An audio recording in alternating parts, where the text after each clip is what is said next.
Shalom. Selamat pagi, salam dan damai sukacita yang dikerjakan oleh Allah Roh Kudus buat kita semua pada pagi hari ini. Saya kembali menyapa Bapak Ibu Saudara yang dikasih Kristus dengan kebenaran firman Allah dengan judul Sangkal Diri atau Penyangkalan Diri, yang terambil dalam Injil Markus pasalnya yang ke-8 ayat yang ke-34. Bunyinya demikian. Lalu Yesus memanggil orang banyak dan murid-muridnya dan berkata kepada mereka, "Setiap orang yang mau mengikut aku, ia harus menyangkal dirinya, memikul salibnya, dan mengikut aku." Saudara yang dikasihi Tuhan, Kristus telah memberi teladan kepada kita tentang bagaimana cara seseorang ikut menyangkal diri atau menyalipkan segala keinginan daging, segala hawa nafsu, dan kesenangan dunia, saudaraku. Ada metode-metodenya yang sangat sempurna yang diberikan oleh Tuhan dalam kehidupan kita orang percaya.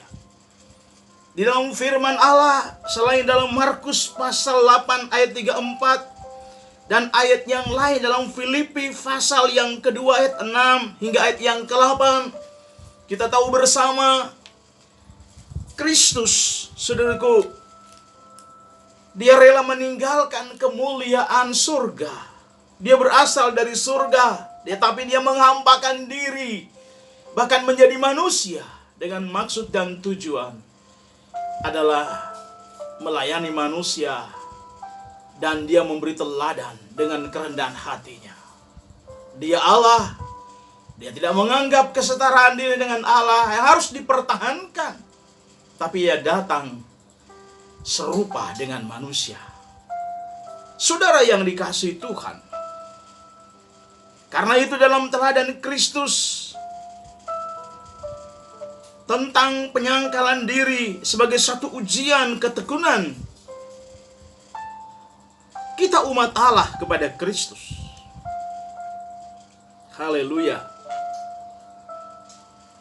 Dan pertanyaan datang kepada kita, apakah perlu penyangkalan diri? Tentu, saudaraku, di dalam firman Allah dikatakan dalam mengikut Kristus dalam Lukas pasal 14 ayat 27 hingga ayatnya yang ke-33. Dalam perjuangan orang-orang kudus, ya, supaya orang-orang kudus memperoleh kemenangan dalam berbagai hal, melawan kekuatan kuasa kegelapan, melawan keangkuhan manusia, melawan semua keinginan hawa nafsu dunia yang menggiurkan, saudaraku. Karena itu harus dilakukan dengan cara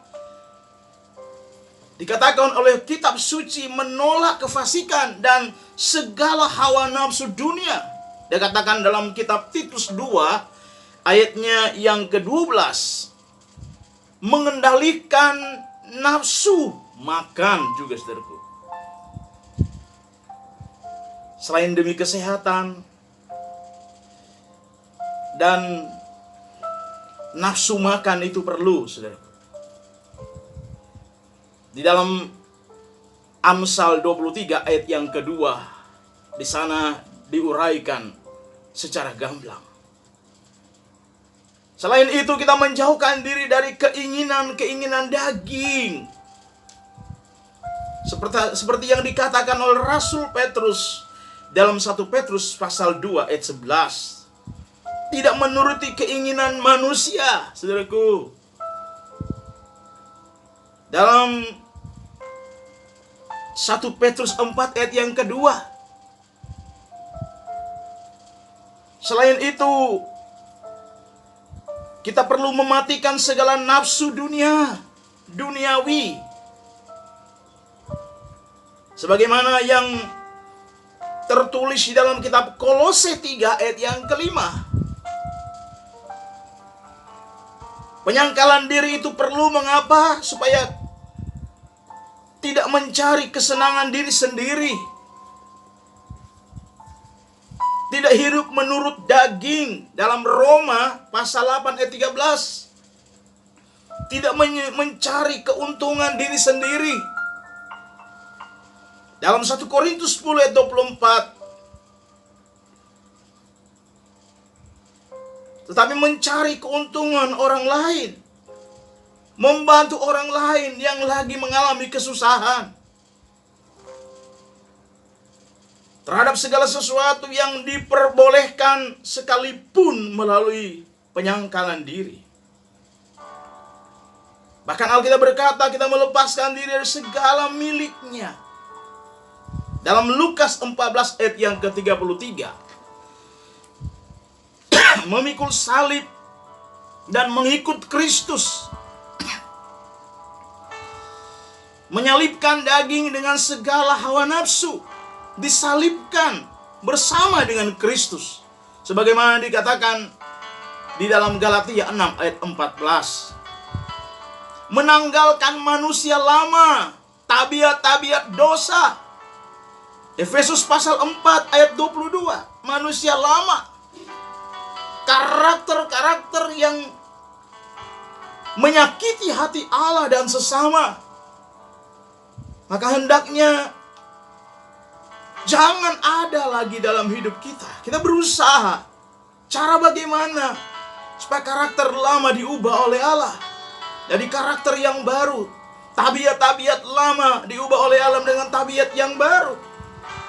Saudariku, kita perlu menyangkal diri. Alkitab berkata, menanggalkan keinginan manusia lama.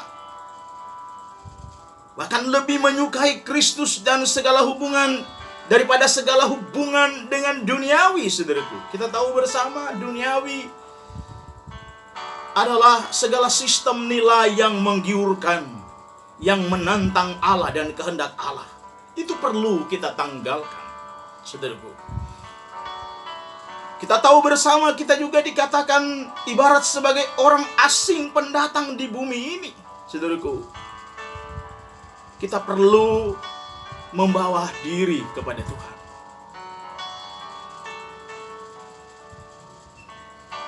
Roh Kudus yang menuntun perjalanan hidup kita memisahkan diri dari kesenangan dunia. Roh Kudus yang membawa kita supaya kita dipisahkan dari segala keinginan nafsu dunia. Itu namanya penyangkalan diri. Ada banyak contoh dan teladan dalam Alkitab. Di dalam kitab Ibrani 11 ayat 24 dan 25. Di mana Nabi Musa memberi teladan. Bahkan Nabi Abraham dalam Kejadian 13 ayat 9. Mereka menjadi teladan. Yang ketiga, orang-orang Kristen perjanjian baru. Gereja mula-mula dalam Kisah Rasul 2:45 dan pasal 4 ayatnya yang ke-34.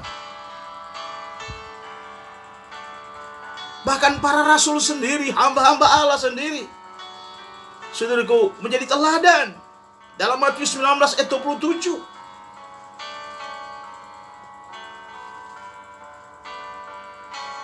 Ada banyak hal yang perlu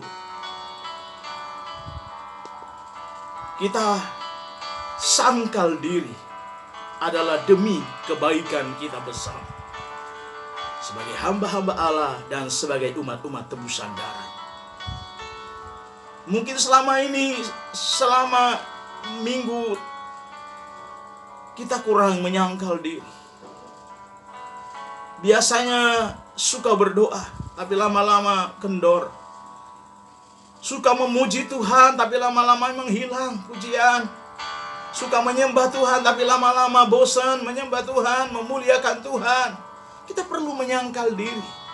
Alkitab berkata dalam kitab Timotius, latihlah dirimu beribadah, sebab latihan badani terbatas gunanya, Tetapi ibadah itu mengandung janji baik hari ini maupun hari yang akan datang, saudaraku.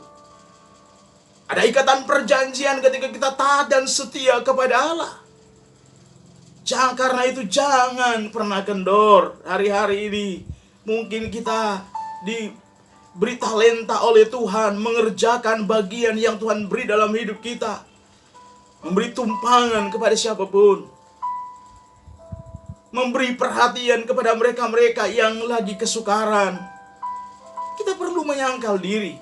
Ada banyak hal, saudaraku. Penyangkalan diri yang juga perlu dalam hidup kita adalah kehidupan kita yang biasanya barang yang sangat berharga yang kita tahu ini berharga sekali, bernilai sekali. Acap kali Tuhan perintahkan itu beri kepada mereka.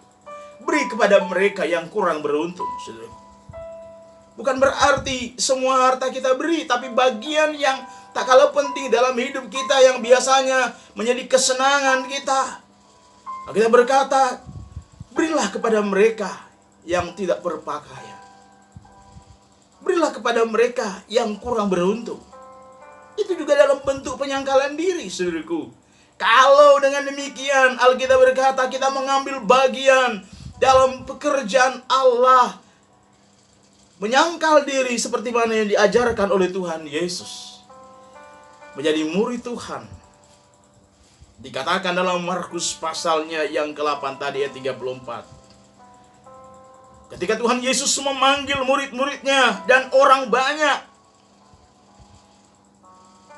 Dia berkata kepada mereka, setiap orang yang mau mengikut aku, ia harus menyangkal diri, memikul salibnya setiap hari, dan mengikut aku.